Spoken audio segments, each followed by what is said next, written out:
അഭിഷേകം തന്നെ എന്ന വചന സന്ദേശത്തിലേക്ക് എല്ലാവർക്കും സ്വാഗതം.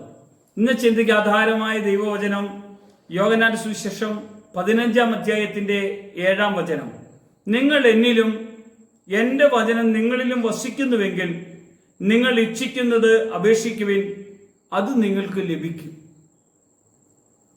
കർത്താവ് പറയുന്ന ഏറ്റവും മഹത്തായ ഒരു കാര്യമാണ്, നിങ്ങൾ എന്നിലും എൻ്റെ വചനം നിങ്ങളിലും വസിക്കുന്നുവെങ്കിൽ നിങ്ങൾ ഇച്ഛിക്കുന്നത് അപേക്ഷിപ്പിൻ, അത് നിങ്ങൾക്ക് ലഭിക്കും. കണ്ടോ, ചോദിച്ചാൽ ലഭിക്കണമെങ്കിൽ ഞാൻ ആരിലാകണം? നിങ്ങൾ എന്നിലാകണം. എൻ്റെ വചനമോ നിങ്ങളുടെ ഉള്ളിലുമാകണം.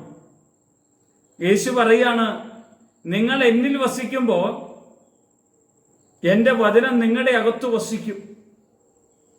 എൻ്റെ വചനം നിങ്ങളുടെ അകത്ത് വസിച്ചാലോ നിങ്ങൾ ചോദിക്കുന്നതെല്ലാം നിങ്ങൾക്ക് കിട്ടും. എന്തുകൊണ്ടാണ് നമ്മൾ പ്രാർത്ഥിച്ചാൽ ഉത്തരം കിട്ടാതെ വരുന്നത്? പ്രിയമുള്ളവരെ, ഈ വചനം എപ്പോഴും ശക്തിയുള്ളതാണ്, പ്രകാശമുള്ളതാണ്. ഈ വചനം നമ്മുടെ അകത്ത് വരുമ്പോൾ എന്നാ പ്രത്യേകതയെന്നറിയാമോ? ഇരുട്ടത്ത് ഒന്നും വളരുകയില്ല.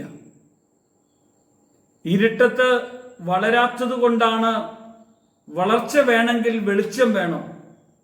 യേശു പറയാണ്, എൻ്റെ വചനം വെളിച്ചമാണ്. ഈ വചനത്തിലാണ് വളർച്ചയുണ്ടാകുന്നത്. പ്രിയമുള്ളവരെ, വചനം എൻ്റെ അകത്ത് വന്നാൽ ഞാൻ വളരും. വചനം എൻ്റെ അകത്ത് ക്രിയ ചെയ്യാൻ തുടങ്ങിയാൽ ഞാൻ കർത്താവിൻ്റെ കൃപയിലേക്ക് ഞാൻ കൂടുതൽ അടുക്കാൻ തുടങ്ങും. അങ്ങനെയാണ് പൗലോസ് തൻ്റെ ജീവിതത്തിൽ മേൽക്കുമേൽ ശക്തി പ്രാപിച്ച് കർത്താവിനോട് കൂടെ അടുത്തു വരാൻ ഇടവന്നത്. നിങ്ങൾ എന്നിലും എൻ്റെ വചനം നിങ്ങളിലും വസിക്കുന്നെങ്കിൽ നിങ്ങൾ ഇച്ഛിക്കുന്നത് അപേക്ഷിപ്പിൻ, അത് നിങ്ങൾക്ക് ലഭിക്കും. ചോദിച്ചാൽ തരാത്ത ദൈവമാണോ? ചോദിച്ചാൽ തരുന്ന ദൈവമാ. പ്രാർത്ഥനയ്ക്ക് ഉത്തരം തരുന്ന ദൈവമാ.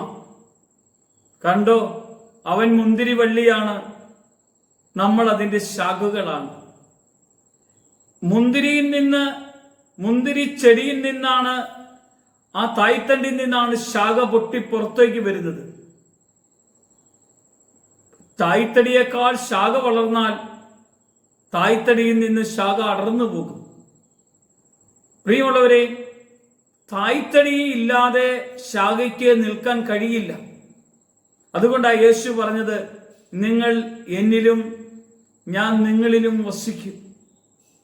എന്നെ കൂടാതെ നിങ്ങൾക്കൊന്നും ചെയ്യാൻ കഴിയില്ല.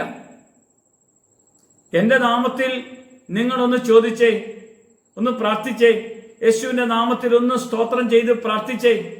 നിങ്ങളുടെ കുടുംബത്തിലെ വിഷയം ഇപ്പോൾ പരിഹരിക്കപ്പെടും. നിങ്ങളുടെ ഹൃദയത്തിന്റെ ബന്ധനങ്ങൾ ഇപ്പം മാറും. നിങ്ങളുടെ രോഗത്തിന്റെ അവസ്ഥകൾ ഇപ്പം നീങ്ങും.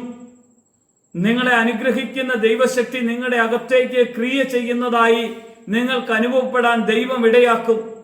ഇന്ന് ഈ വചനത്തിന്റെ അകത്ത് നിങ്ങൾ വസിക്കുന്നുവെങ്കിൽ കർത്താവ് നിങ്ങളോട് കൂടെ വസിക്കാൻ ഇടവരും. അവന്റെ മഹത്വവും കൃപയും നിങ്ങളുടെ എല്ലാവരുടെ മേലും വ്യാപരിക്കട്ടെ. യേശു മഹത്വം എടുക്കട്ടെ. യേശുവിന്റെ നാമത്തിൽ തന്നെ. ആമേൻ.